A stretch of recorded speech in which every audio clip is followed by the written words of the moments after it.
It's time to talk about solutions. It's time to share the vision. It's time to dig deep and do the inner work. It's time to have the courage to unleash our creativity and share it with the world.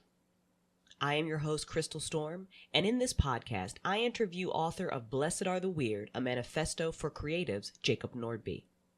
We're going to talk about why listening to our creative voice is so important, the reality of the journey and being a creative in this day and age, and why the creative revolution is here, now, ready to embrace us so we can make space for others. This is the Woo Woo Hour.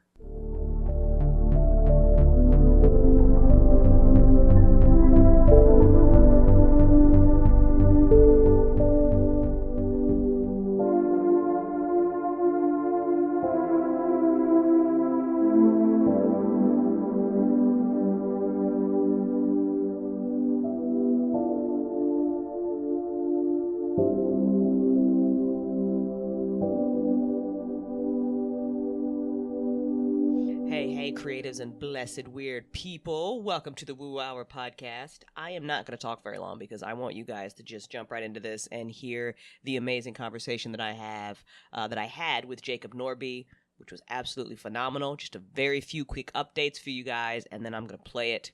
And I want to hear your feedback on this. Please, please, please let me know if you've read his books.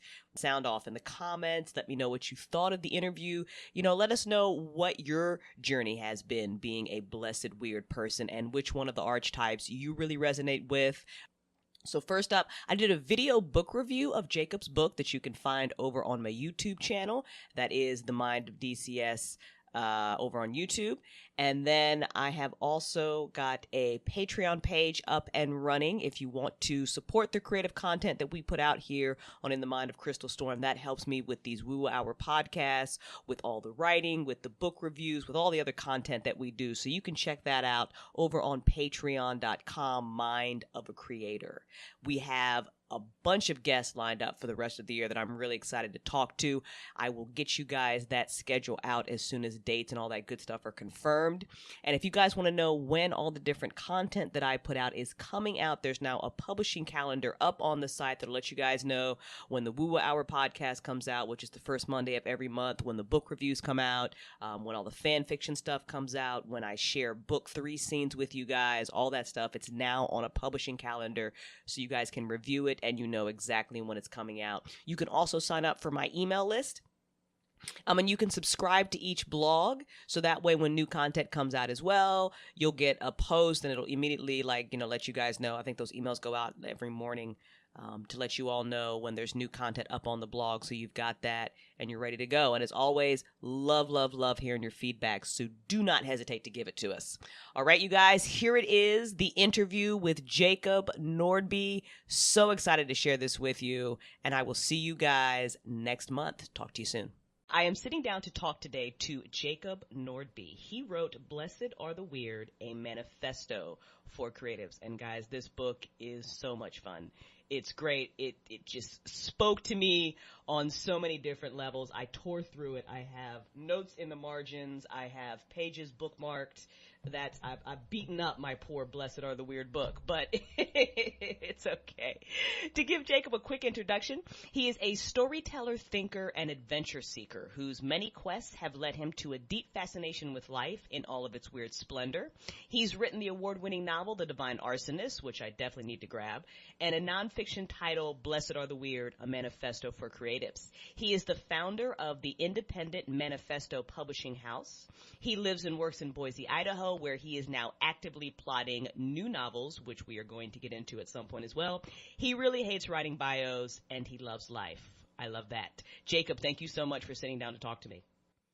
I'm glad to be here. And as a writer, there's really hardly a better compliment than to hear somebody has beaten up their copy of a book. So thank you for that. That's really cool. Absolutely.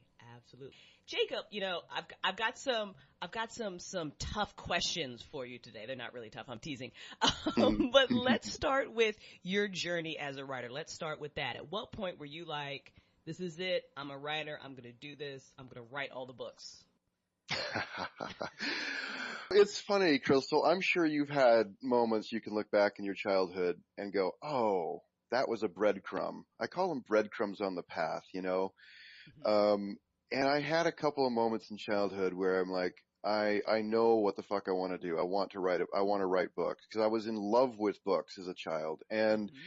And I was in love with adventures, mostly through books. I was thinking about it the other day, like, as far as what I actually did as a kid, I was pretty restricted, but I took these fascinating adventures in my mind and in, as much as I could outside. But, so I remember at 10 years old, I walked into the living room where my parents were and I said, I want to be a writer. And they both looked up and they said, oh, that's great, son. And they, Very seriously. Standard parent response, right? Yeah, because I had also said that I wanted to be an FBI agent and I wanted to be other stuff, but they said, no, that's great. We know you can do it. And they were cool about it. You too? You also wanted to be an FBI agent? Yes. Oh, absolutely. I wanted to be an FBI profiler for like the longest time. Really? Yes.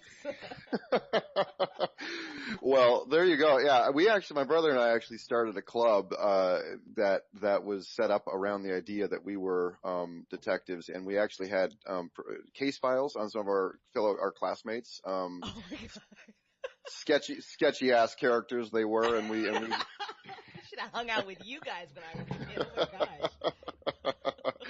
Yeah, we had fun. So later in life, I kind of buried that thing, Crystal, and I had to take on a pretty responsible role as a young guy, about 12, 13. My parents split, and so I kind of became the dude in the family, and I felt like very responsible early in life and started working early and then rolled right into, going to college briefly and then getting married and having kids. And so the writing thing kind of just got continuously buried. Had another experience at this very fundamentalist culty Bible college I went to briefly, where in English class where I was asked to write an essay, and I dashed something off and turned it in, and the teacher came and said, "Hey, would you mind if I read this, to the class?" And I said, well, I mean, sure, that sounds great, or whatever. And so she did at the end of the class, and a couple other essays, but she read mine last, and after she got done reading, everyone paused, and then the whole class broke out in applause. And I didn't ever think that I had, I didn't think of it as talent. I just wrote something that felt good. And so I think that was one of those early, like, 18, 19 years old. I'm like, oh wow, I probably have something I should do something with someday. And again, it just got buried. And then I went out and started businesses and, gained a lot of weight through stress and anxiety and all this stuff, and had outwardly a very successful life, but was, piled up with debt and just felt that I was completely on the wrong path. And it wasn't until I went through a sort of surprising, unexpected shamanic initiation up in the mountains of Idaho, and then, subsequently had a nervous breakdown, which also led to a breakthrough, and then lost all my stuff and moved to Austin, Texas, and grew my hair. And then that's when I was actually able to stop long enough to fucking listen to my soul and start writing. I love that. I do. I love that. I wrote my first two books. They were literally based on a spiritual breakdown and a spiritual breakthrough. It was literally a time in my life where, you kind of look around and you realize nothing is working. I need a different way to do things. And then, things just kind of vomit out from that. Yeah. They're rough. Yeah. I mean, it's necessary, but anybody who tells you like that process of like that quote unquote spiritual awakening is like sitting on like a lotus flower meditating is full of shit. That is not how it goes. Yeah. Yeah. In fact, Crystal, people have come to me and stuff. I don't hang my hat out or my shingle out as any kind of, spiritual teacher or guru or anything like that. But people find me and say, what happened to you? And, what the hell happened to you? And, also I feel like I need to make some changes, and I'll tell them right up front. Like, if you've been reading, Eckhart Tolle and Deepak, and you think maybe you want to have a nice little journey into spirituality, let me just say, don't start the process. Don't start down the trail of transformation unless you can help it. Like, it's just too fucking hard. It's not worth the hassle if you can, and the nightmares and the Your life will explode. Let me just your life is going to explode. That's right. Is. Yeah. So if you can avoid it, please try not to do this. I love that advice. That's such good advice. So, okay. So you've gone through this, process where your life is, it's upside down. So now you're slowly starting to listen to this little voice that's like, hey asshole, maybe you should write a book. Yeah. Why Blessed Are the Weird? Where did that come from?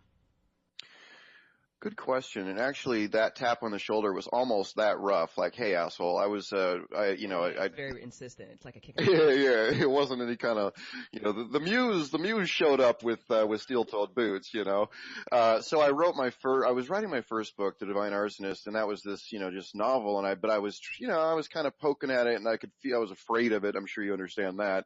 Mm-hmm.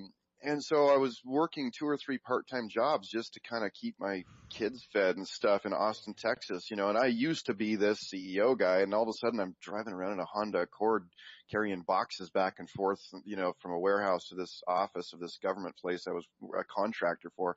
And I'm sitting in the warehouse when I had all this time on my hands, Crystal. For the first time in my life, I felt guilty. Like I have all this time on my hands, and I should be working harder.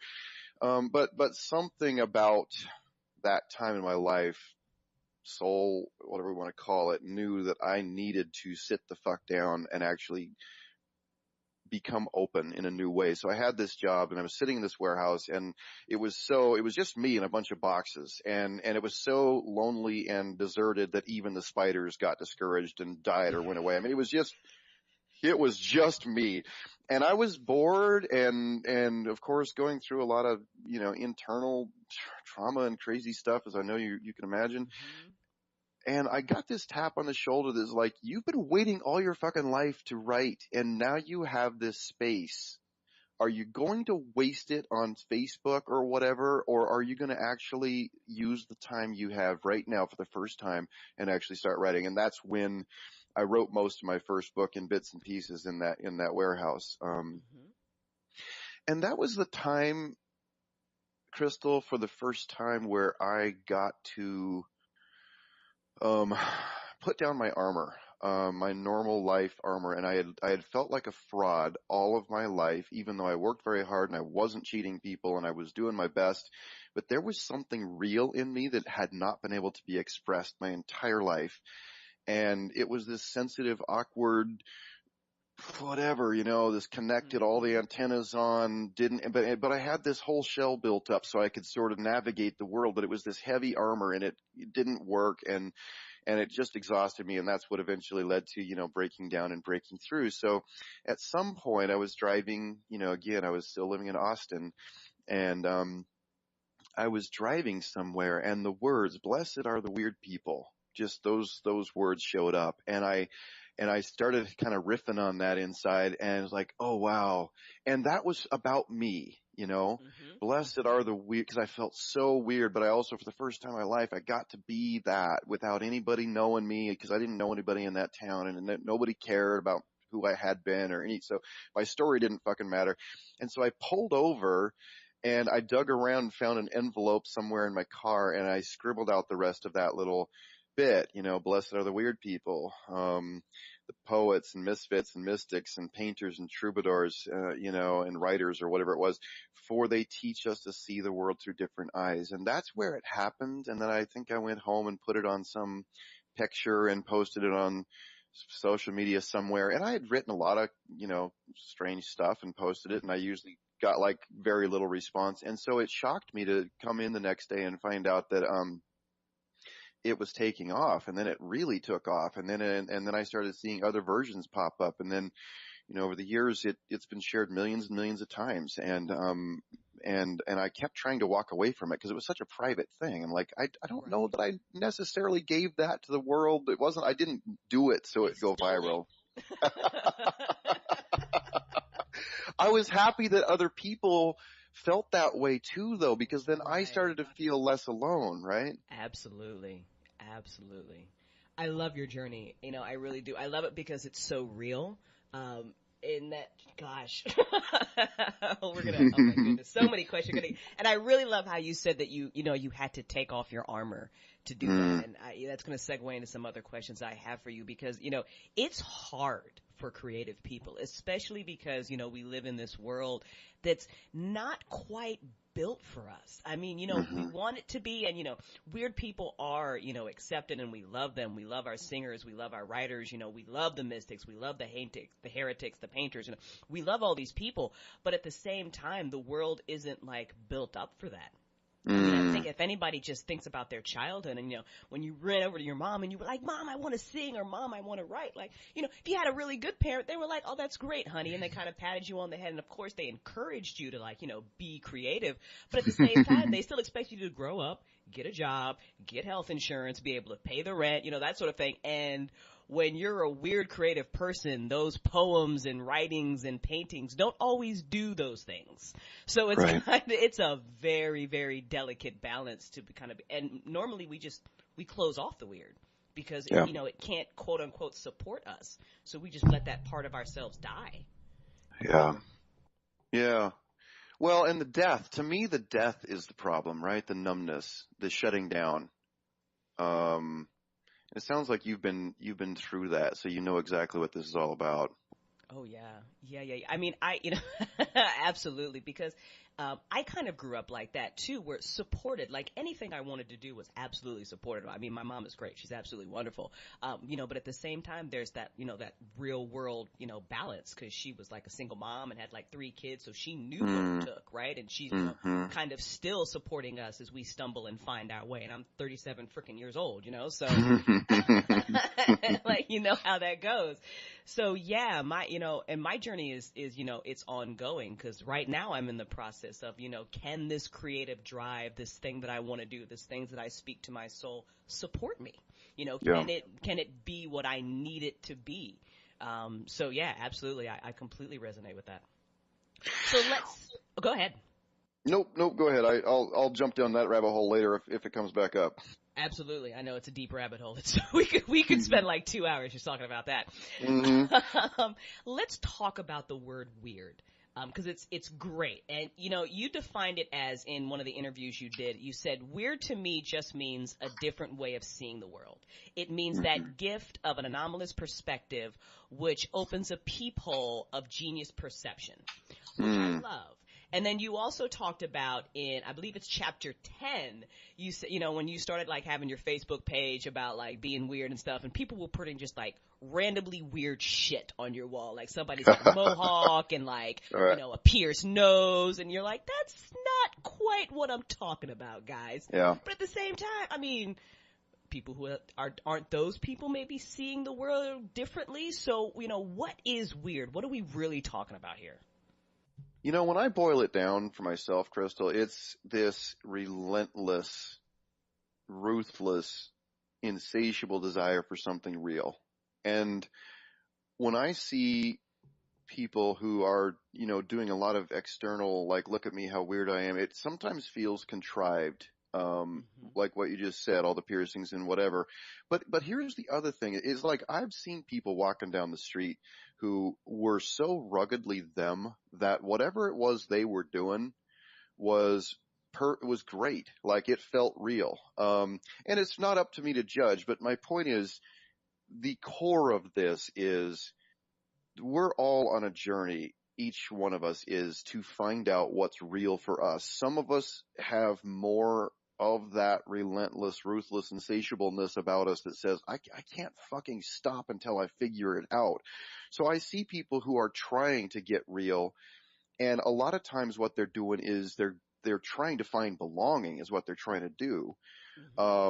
And so they go join another tribe, some counterculture tribe, and then take on that uniform, and it just becomes the same kind of conformist bullshit, but it's just because they found a tribe. And by the way, I want to be clear that I don't shit on them for that. Like, I don't want people to feel like, oh, when I get so fucking cool and pure, then I'll be able to. No, the point is, there is that desire to go there, and it takes a while. It takes some false starts. It takes some, and hopefully we don't have too many permanent tattoos that we hate later in life after all that. But right. Okay, so what I'm hearing is, and I really love this, that, because I wanted to talk about this a little bit, that, this journey that you're going to be taking when you start listening to the call of your soul, it might be a little rough because you've been ignoring this voice for so long that you're slowly learning how to listen to it. And I Mm. almost think of, the people who go on American Idol who can't sing, and but they Mm-hmm. were like determined that they were going to be a singer. So now that's done. That wasn't the creative thing. So can you talk a little bit about maybe how people can start, I don't know, remembering their breadcrumbs or listening to that voice? Because I don't think everybody gets that muse that shows up and it's just like, boom, listen, motherfucker, like, Yeah, yeah, exactly. No, and I think, look, I had this, and maybe you know what this is about, Crystal. So I had this since early childhood. I had this tremendous, like, inner pressure, like, you've got something to do in this world.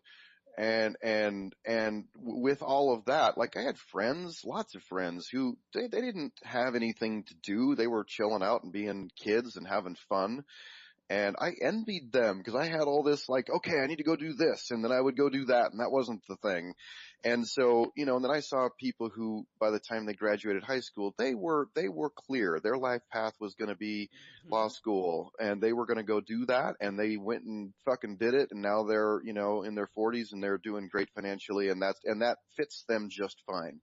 So I had that really confusing experience of having all this internal pressure. Like, I know that I know I'm going to find something that I'm supposed to do, as me. But I also had so many false starts, trying things. So as a kid, I tried, I would play in the symphony. I drew, sang. I was in a gospel quartet as a kid for a while, if you can imagine. That's Um, awesome. all this stuff, right? And each one of those, I could feel like, okay, this isn't gonna take me there. So what the fuck? And so it was discouraging and confusing as an adult to go, okay, now I'm actually a grown up. So getting into my 30s now, I'm, 34 was the big year when everything kind of cracked. And I mean, I just didn't like find my way after that right away, but that's when I started to really crack and let the old stuff fall away. Um, but so 34 years old, and I was like, I'm no longer a sharp 22-year-old kid that everybody goes, oh, you're so sharp. No, I'm a full-on adult now. And if I don't figure this shit out pretty soon, I'm going to be a full-on old person and never have fucking found it. Does that make sense? I resonate with that very deeply. Yes. Yeah. Because Yeah. it's almost like there's this pressure. I mean, it's not only that, I feel like weird people have to redefine what success means, right? But then we Mm. have life pressure that, by a certain age, you should know. By a Yep. certain age, you should have your life figured out. You should be, making money or ready to do, X, Y, Z. And then when, you're stumbling, I Mm. mean, that's more pressure, right? So now I'm trying to listen to my creative voice and I'm trying to figure out what the hell it is I'm supposed to do. But at the same time, there's this like societal norm that says, bruh, you're a grown ass adult. What are you doing?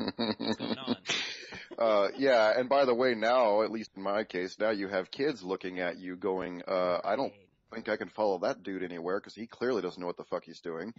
And so Right. that was actually pretty rough in the few years after things really fell apart. Was my kid, my oldest son, such a amazing boy, and he lives with me now, and he'll be 21 soon, and he goes to college, and he's on the spectrum, and so he's always struggled with society as well in his own way, but such a bright, intelligent kid. So we were driving somewhere one time, Crystal, and he said, "Hey, Dad, so didn't you used to be like the boss of a company?" And I said, yeah, yeah." And he said, "And you were like the CEO or whatever, weren't you?" And I said, "Yeah." And he said, "So what do you do now?" And I said, "Well, son, I drive boxes around in this car back and forth to, And he said, he was quiet for a while, and he said, "That's kind of a come down, isn't it?" You love kids. So honest. Yeah. And he was like 12 or 13 at the time. And I said, and I stopped. I actually pulled over. I said, "Bud, yes, it is." And I said, "Listen, this is a really weird time for all of us. And I am sorry that I don't get to show you like having all of my stuff together right now, but I want you to know that what is up right now is so worth it because I get to find out what's real and what wasn't before. You know, I had to let that go." And he's, nodding his head. And I said, "And by the way, I want you to know that the sooner you can see me as your fellow traveler. Like you and I are figuring out life kind of alongside of each other. I'm not this bulletproof dad guy. The sooner you can see me as that, the quicker you can really create your life the way you want it, and you won't have to like live up to something. I'm going to be here and we're going to figure this out. And that's been the journey since then. Crystal, is to do that. And I found that honesty, as I was able to give that to him and myself, and then begin to give it to my other kids, we've actually been able to live as a much more creative family together without all of the, expectations and when are you going to do this? And of course we still have to figure out life, and they still have to launch, and they're learning how to work and do all that. And so I can't deny the real pressures of the world in that way. But my desire is that if they take anything from my example, is follow what's real. And even if it means putting stuff down that seemed important for a while, keep following what's real. And you asked, we started down this particular rabbit hole. You asked, so how do we do that? And I posted something the other day that I found from Carl Jung, and he says, what did you do as a child that made the hours pass like minutes?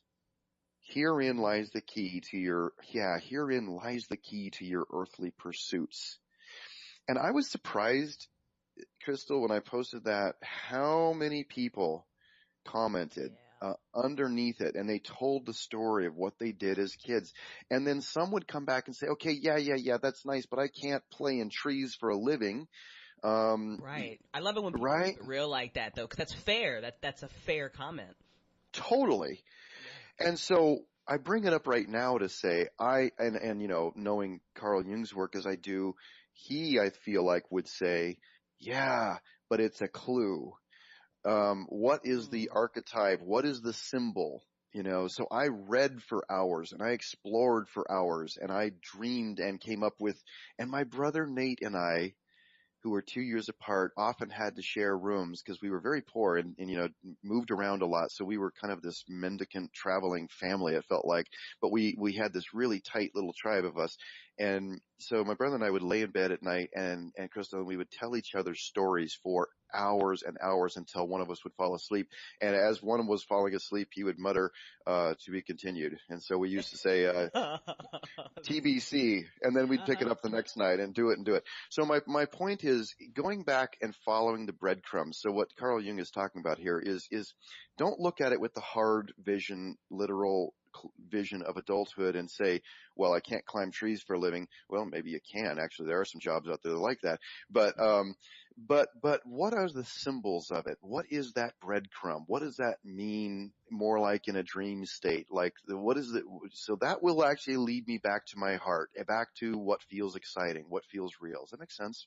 Absolutely, because it's almost like you're trying to figure out the symbology of it, okay? So it might not be literally you need to go and live in a tree. It might be something else. Is it about the freedom of being able to do that? Do you feel constricted in your life, do you need to, be outside more? Are you in that cubicle, in that little box, 20 hours a day? Do you never realize, kind of look out the window, the beauty of it, unplug, go out in nature. It's so important. It could be so many different things that, your inner child is trying to tell you to do that will just kind of bring you back to yourself. So yeah, absolutely. That's right. Bingo. You nailed it. Yeah.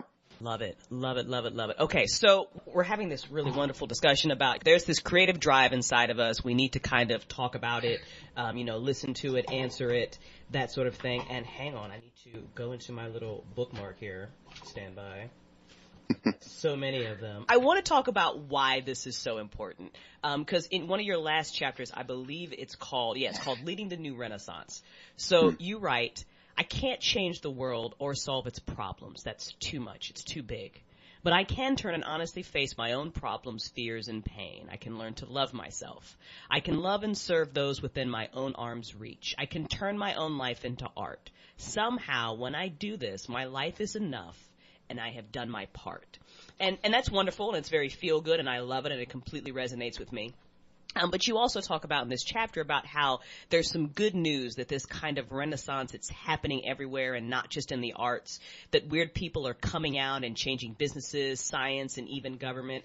And that's kind of what I want to get into the meat into is like, why is this so important that we do this? Can we really like take this almost like dreary, mundane, go to work, come home, have some bills, pay them, maybe, make a little love, be happy like on the weekends, and maybe you'll get to retire and that's life, Mm-hmm. is there, why is this so important that we do this, and how can we maybe change things? I know it's a big question. Well, I mean, this is the stuff I love, and actually, it's the topic of the next book that's under contract, and I'm just, shivering and trembling in front of right now. So, I know. It never gets any easier, does it? God, no, and I think that's people need to know that too. It's like that whatever I've created, what's coming next, if it's going to be real, it probably better scare the shit out of me and make me feel like I've got to really dive in again. So, why it's so important, I feel like we've reached a critical point in history, Crystal, where we have created, all down through human history, we've mostly used our creative energy for fear. We've had the fight or flight, limbic system response to nature and to other people, which is quite natural. So we aren't scolding ourselves for that. It's just true. So we've mostly used our creative energy and directed it toward creating ways to make our lives more certain and comfortable against nature, and then sort of fend off the attacks from other people who might come and take our stuff or try to do us harm. We've reached a point that I feel like we've been trying to evolve to all this time, and now it leaves a wide open question of, can you take the next step forward? Because every high point in human history has been followed by a deep dark ages. Every single one. If you look back, and there were high renaissances in Asia, of course, in Europe, around the world, we find evidence of really, really high points that then, were then um, immediately followed by a deep slide into darkness. And that's also a natural progression. It's a waveform. So I don't look at that and say we necessarily won't do that. I feel like we have been handed an opportunity, though, where we actually get to find out if enough of us can wake up. So Carl Jung also said one of his patients came and was dealing with him, was all worried about the world, and of course this is a long time ago. I mean, our world is much scarier now than it was back then. But the patient said, Dr. Jung, can the world avoid an apocalypse? And Carl Jung said, yes, if enough people do their inner work. I love that answer. I love Fuck, that. right? Yeah. Yeah. Because we do, I think we get stuck in this, like we think we have to do these massive, huge things. And I mean, and anybody you look at the world problems, it's crushing. It is literally weight crushing. You're like, well, fuck, how do we fix this? And how do we fix Yeah. that? And, and people, I don't think people, what's the word? They don't realize that just by kind of doing your inner work, that's it. It's almost like too simple of an answer. Mm-hmm. Mm-hmm. But I feel like that is like, we need a new breed of warrior right now, a new breed of creative warrior that realizes that the battle is here. It's actually, the real battle is, the real enemy is the world that we've already created. And so it's not a group of people. It's not a particular thing. It's the comfort and the deadness. It's actually the certainty that we've created in our world all of this time, that we've been trying to get to, good solid water supply, good food, the food supply is solid in most developed countries, certainly not around the world in every place, but in most developed countries, most of us enjoy certainty. We know where to get food. We know where to get water. Our houses are tight and warm, or tight and cool, depending on where you live. And generally speaking, even though the news is full of chaos, generally speaking, most of us live, if we're honest, in communities where we don't have to walk down the street and think we're going to get hit by a bullet somewhere. So we live in an enviable time lifespans are increasing and all of that. So the real enemy is no longer trying to go out and conquer the world, conquer other people or the tides or the hurricanes even. It's really about, can I stand up and wake up? And can I actually have the courage to clear the space within my own arm's reach and begin to fill it with my own creation, with my own true life, with shit that matters to me? Can I do that? And you know what? That is the toughest battle any of us in the developed countries will face, because it is so easy to simply consume the creations of other people and fill our lives with it and then pretend that that's going to be enough. And we all know somewhere deep inside that it's not fucking enough. I love that. I just boom, we're done. Good night, everybody.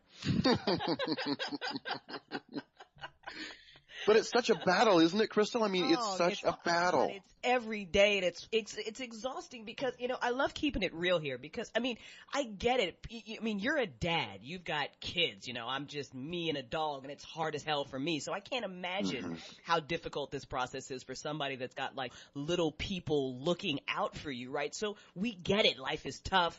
You're going through all this kinds of stuff. You're working like you were, 4 jobs just to feed the kids. So it's so hard to step out of that and to be able to tap into what's real. But I feel like, you wrote a chapter where you talk about how it's not optional, and I deeply feel that as well, because I don't know if you're familiar with Brene Brown's work, because she's great, and she talks about how important it is to be, like, vulnerable and courage and that sort of thing. So it's just so important that we do it because we're saving our own lives.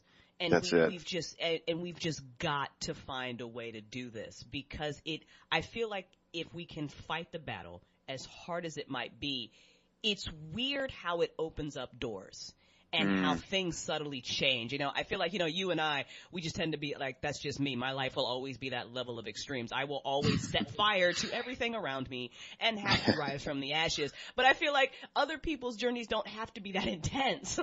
You can maybe, like, not do it the way I did. And you could just, slowly, like, write a book while you're at work, or paint something while you're at work, or when you have free time, or find a way. And then you can slowly share it and, start tapping in almost gradually.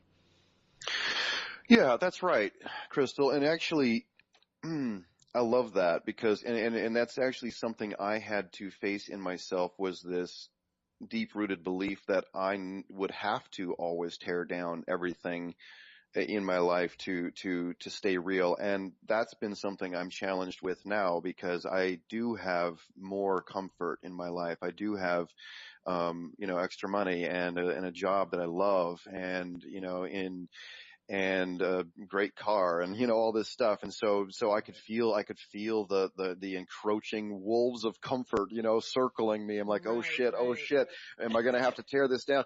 But I got tapped on the shoulder again. It's like, hey, wait a minute. You need to see your own world, your own life through different eyes. And there's not just one way to stay alive inside of it. You don't need to lose your car and your bank account and your credit score again. You can actually, right inside of your life, if you have the courage, and it actually takes more courage sometimes to get clear and honest inside of this existence like this, and go, wait a minute, I need to reduce or cut out altogether this stuff to create space for myself to breathe in, for myself to create. And it's not necessarily this hardcore discipline, like I'm such a badass, I'm going to write for 3 hours. It is not that. It's simple choices. It's micro choices, Crystal. And in fact, I've done this online class called Creative Unboot Camp for the last several years. And this most recent one, it was always kind of for aspiring writers. And this most recent one, I realized we need to go upstream of writing a book, because people would show up and they wanted to write a book, but in most cases, what they were doing was trying to fit their whole idea of what it meant to be creative into a little sliver of life. And I got clear, and I was doing this right along with them ahead of the course and during the course, so it was pretty raw for me too, but I got clear that no, what needs to happen is we need to actually get radical clarity about this is the house of my life, and here is all of the invisible furniture that I'm banging into, and it doesn't leave much room for me. And so what does my life look like? If my life is going to be art, what's my living environment? What do I need to clean up about my relationships? Do I need to take care of my body better? So it becomes a full spectrum experience. And I've discovered that as I got really clear about the messes in my life and began to get honest with those and to have the courage to take steps toward them and then clean them up, that all of a sudden there was all this space. And one other, I can't remember her name right now, but she said, clear space in your life and creativity will automatically come in to fill that space. I love that. Yeah. I love that. Oh my goodness. Oh my goodness. So I want to take this and because this is so great and segue right into, let's redefine success here for a second, and let's talk about that, especially because what I love too is I think you gave a talk about this as well. Is, I mean, you're a guy, okay, so you're a dad, you're a man, you had this CEO, you were CEO of a company, whatever. So there's almost this archetype around who you're supposed to be as a dude, and you've kind of set that on fire almost as well, because you're like, okay, I was this, and now I am this awesomely creative, sensitive, vulnerable person, and I'm trying to raise my kids to be the same way. So can we talk about that a little bit? Because I think that's brilliant, and it takes so much courage to be able to just do that. I mean, holy crap, forget like trying to write a book and run a publishing company and, all that kind of stuff. Let's just talk about, redefining success in that way, and, kind of defining who you are. Am I right when I say that kind of stuff? Oh yeah. Yeah. And I'm glad you bring that up because again, I feel like the myth is that creatives are these geniuses and maybe kind of imbalanced, and they don't get to live, they kind of live in these little corners of stuff, and they're just crazy and they just, yeah, and bohemian, right. And so most people feel like, hey, that's inaccessible. Look, I'm not gonna leave the whole life I've got and do that stuff. So I feel like it does become truly a full spectrum question, Crystal, and we often devalue the benefit, the value of, or the importance of tiny steps, um, tiny steps. And so to me, the only way to stay alive in my life is to open my fucking eyes and look around at what I've created so far, whether it's consciously or unconsciously. And that's part of it is, okay, all of us, listen, all of us are always creating all of the time. We're creating our lives constantly. We're creating everything in our lives all the time. The question is, am I doing it consciously, or am I just letting old programs run the show and fill my life with, numbing things and soothing things and the things that basically keep me asleep, and they set up all of these sort of contracts and agreements that take my time and my energy and my life. So the question for me becomes, can I really keep waking up inside of the circle of my arm's reach of my existence, and look at the places where I'm starting to numb, where I'm starting to not make eye contact with my kids, or where I'm starting to not, which in whatever part of my life that shows up, that to me becomes the honesty challenge and the courage challenge that says, hey, are you willing to observe that this part of your life is starting to die, is starting to wilt? And then, again, just begin the first thing for me is always honesty with myself. It took me years to get honest with the world. Right.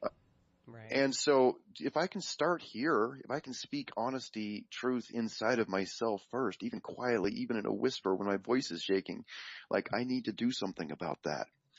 If I can start there, then that begins to then wake me up. And then what I've noticed, and I don't feel like I've really answered the question that you asked, so if you want to redirect here, please feel free. I don't want to interrupt you. I'm just like, this is good. People need to hear this. Keep going. But what does success mean to you then? Like, and I know it's so huge. As a father, as a man, as someone who's been the CEO and now you kind of just, you're this writer guy. What does it mean? And how hard was it to kind of go from that mindset of this is what it's supposed to be and here where we're at now? Oh, yeah, there you go. I asked big questions. No, well, I love the big question. I'm taking a deep breath because it's a relief to talk about it, Crystal, because a lot of times, people want to talk about little corners of things, but when it comes to the really big stuff, this is where it's at, So I wrote in the introduction to Blessed Are the Weird, we are the richest of all rich kids in the history of the world. Now it is time to do something with all that wealth. Mm-hmm. Success in this brave new era does not look like success as it has always been defined before, and neither does failure. The only success now is living and creating a work of art life, unique, rich with meaning, naked of anything we don't care about, and ruthless about carving out something absolutely real from a world that has gorged itself on fakeness and become critically ill from it. The only failure now is pulling back from that quest because of fear. I loved your introduction, by the way, just because, so many introductions in books bore the shit out of me, and I skipped them, but yours was great. Please continue. Well, thank you. And here's the thing. I know that's thank you. Thank you. I know that is kind of a high concept answer, but to me, it actually does get to the meat of it because it's this understanding that success isn't a place to go that says, now I have this amount of money in the bank, or I have this degree on the wall, or I have this, partner, or I have this many kids or whatever. It's not any of those things. It can be all of those things, but it's not any of those things. The only way to define success for me is, does it feel real? Does it feel like something I care about? So I'm on a mission for myself to create things and a life that matters to me. And that's success. And I know when I'm not really on that path because I'm not doing that shit. I know that I'm doing a lot of soothing behaviors. I know that I'm spending too much time fucking making excuses why I'm not doing the stuff that matters to me. And look, we all need a break. We all need vacations. We all need to crawl in bed and watch Netflix sometimes. So I'm not talking about this totally purist, some temple in the clouds existence. Yeah, we gotta do that shit, and we're gonna go eat fried foods and drink beer or whatever. I mean, that I don't want to pretend like we're gonna cut all of that shit out of our lives and we're never gonna ever do it again if we're doing something real. But I'm saying, I begin to know when I'm not doing what's real, and for me, that is my North Star. That tells me, hey dude, you need to get back on track. And it's a continuous thing, right? It has to keep going. It's ongoing. It never stops. It really never stops. We can appreciate that once we kind of get used to it, because at first it's like annoying, and then it's still annoying. Right. It's like, no, today I'm in bed, it's Netflix, and I'm gonna watch all my shows. I don't care. That's right. Yeah. That's right. Yeah. You can feel it, and I wish that people could just make that leap too, because it will affect your life, and I think it already is. I mean, we you talked about earlier about how we have all this success, right? We're in this developed world where we're pretty much basic needs are pretty much taken care of. You might be working 3 different jobs or whatever, and that's completely understandable in the climate and economics and all that. But at the same time, there are certain things that we have that we can be appreciative of. But we are the most medicated society right now in history. And that speaks to that numbness. What are we trying to numb ourselves with? Why are we doing this? I think people have to, and it's so easy to look elsewhere because inner work is hard. Yes. It's so freaking hard that it is literally the biggest battle you're going to fight. But what I Yes. loved about this book and what I love about our talk right now is because we're talking about why it's so important. Yeah. And things change when we just do this. We give other people permission to do it. We have the courage to share our stories about how it was rough, but how it was ultimately worth it.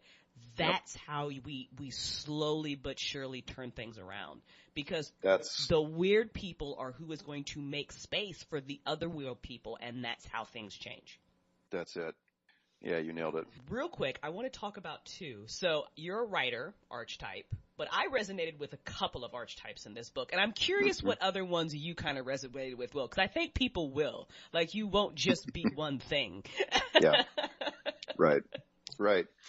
No, and I love to hear you say that, because for me that was true. In fact, I'm all of those people, troubadour and painter and, heretic. I'm all of those people. And that's why when I wrote that thing, it was for myself. It really was, which surprised me that other people jumped on it. So the primary voice of myself has come out in writing. And it took me a lot of false starts to really own that archetype, but there may come a time in my life when I shift into another one. But for now, that's that seems to be the main voice of myself that wants to come out. So, but yeah, these different ones, I mean, they show up in different ways. And actually that's part of becoming full spectrum, full tilt, human being, I feel like, is to allow ourselves to explore, because that actually lets me keep looking at the world through the eyes of that facet. Does that make sense? Love it. Yeah, absolutely does. Love it, Yeah. love it. So, Jacob, if you wanted people who read your book to take away kind of one thing from it, what would it be? Please make the promise to yourself to find out what's real inside and then follow it no matter what it takes and no matter where it takes you. Please do it. It's worth it.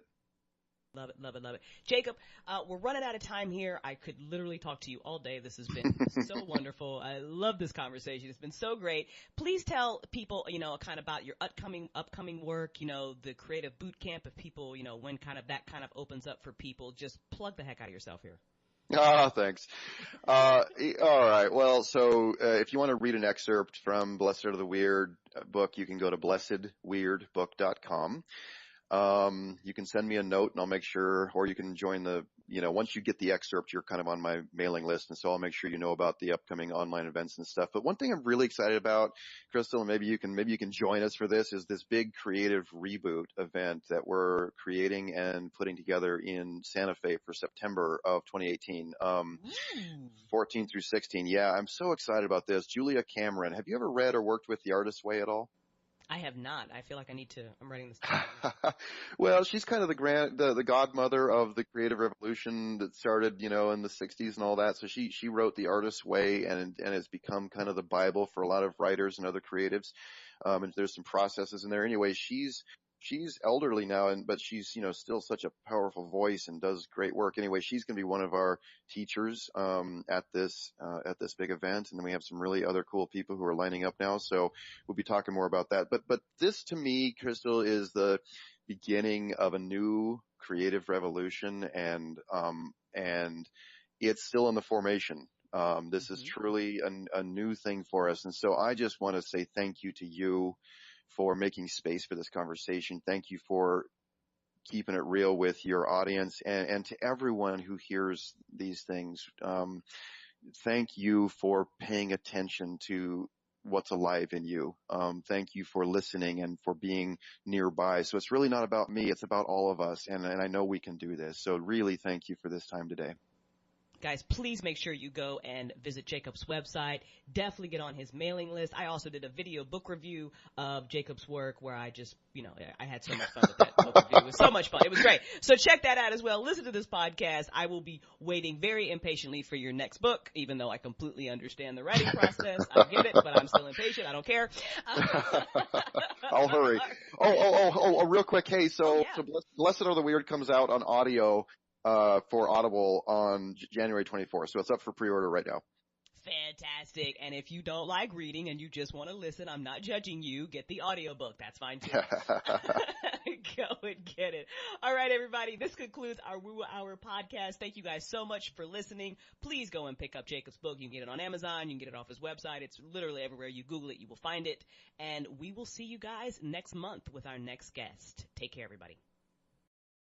Thanks for listening to the Woo Hour podcast. This podcast airs monthly over on the website inthemindofcrystalstorm.com. You can support this work and other creative content by visiting our Patreon page, patreon.com/mindofacreator. We'll talk to you next month.